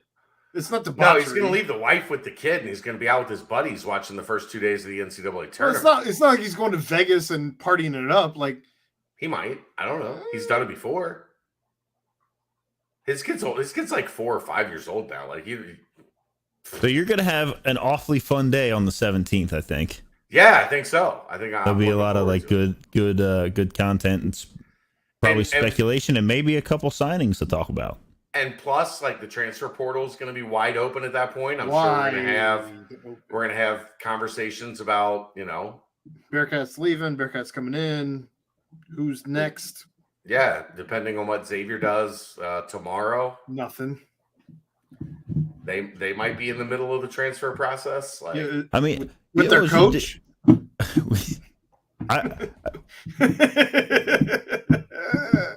Hands up, don't shoot. Ed, You can't fire a guy whose dad is funding a practice facility though, right? I don't know. Depends if the check is already cleared or not. Right? Ed, I love how your brother is just ashamed to put your last name up there. It's his Hey, Facebook Greg. name. Hey, Greg, you feel real good about X right now, Greg? You feel real Nah. good? Come on, bro. Shut the fuck up. Nah. Whoa, it got spicy at the end. Jesus Christ. Nah, bro. Nah. Nah, bro. Nah. You don't feel good. Hey, since we have 2 minutes and 30 seconds left here before we go past the time that Aaron set, Baseball. Yeah, what do we feel about banning of the shift? Well, Okay with it. I'm I'm good really with it. excited about how much bigger. I was these- hoping that these there was bags going to be are. a nice, the bag sizes are very different. I thought the bag size that they were extending was like Shortstops are going to hate it. As you get older, bag size. They get bigger. But Bigger. is it? I thought it was just third and first that were going to be. Hold on. Like, Hold on. Greg, Travis Steele is in year 4. You haven't made the NCAA tournament. You've lost 5 of 6. You're on the fucking bubble again. And you feel better about X than people feel about UC? Shut the fuck up, dude. Shut the fuck up. Get the fuck out of here. This is like the Limp Bizkit Method Man song over here. Jesus. He does have his hat backwards. And together. Chad is so fired up, and I love it. But no, You know why? You Back know to why? bag they- size. Back you know- to Aaron talking about Wait a minute. the You know size of his bag. you know why the they feel shortstops better. are going to hate it, right? Because trying to turn 2 from that, like from the other side, like that's a weird angle to try and take on something that you haven't been. Did you accustomed see to. a mock-up, Aaron? Yeah, they had Yes. it was on Twitter. Hold on, I'm looking for it. I did not see that part. The only thing I had heard about in the past, and I just kind of glanced over because baseball makes me angry right now, but I thought it was just the extension of third base and Hey, Greg, first base how many in the Final South. Fours has Xavier made in the last 30 years? The same number they've made in the history of the program. 0 Final Fours. Banners on the Parkway. There's no banners. You don't hang banners for being a piece of shit. You hang banners for Final Fours and championships, and Xavier doesn't have any. Get out. Ed, tell your brother to get out. Ban his ass. I can't ban him. He's like the only one listening to us You're right now. a football school now. Speaking of that, how's Axe's football team doing? They're not winning anything. You know who should let it go? Xavier and Travis Steele. Let it go. Let it go. I think, is Thad Matta available anywhere? Oh, Sean Miller. They're beating their meat for Sean Miller right now. Chris Mack's available again. The end of this is just. I'm sorry, I had to. All right, It was all good. such low hanging fruit. When I brought up baseball, So easy. there it easy. is. There's Oh the my difference. God. That's what I'm saying. Like, that's not going to be easy Yeah. for a shortstop to turn when he's accustomed to the smaller bag. That's like I understood. So if you see over on the right side, like where the first base is extended into foul territory, I understood when they talked about that lessening the injuries of people sliding in, yada yada yada. I don't understand why you make second base bigger. All of the bags would be that size. It's a big bag. I think first base I is mean, I going to don't look think like it'll be a that, where it's problem extended into for foul the territory. The infielders are going to love it because they've got a bigger area to turn a double play on. You just got to watch where your feet, like you're accustomed to Well, stepping. you had to do that before. I mean, just and gotta then get you're talking, adjusted to the new bag. but then you're also talking, what is that? Probably an inch and a half Either way for sliding in for stealing a base. That's where. Are they gonna? Are we gonna see a lot more running?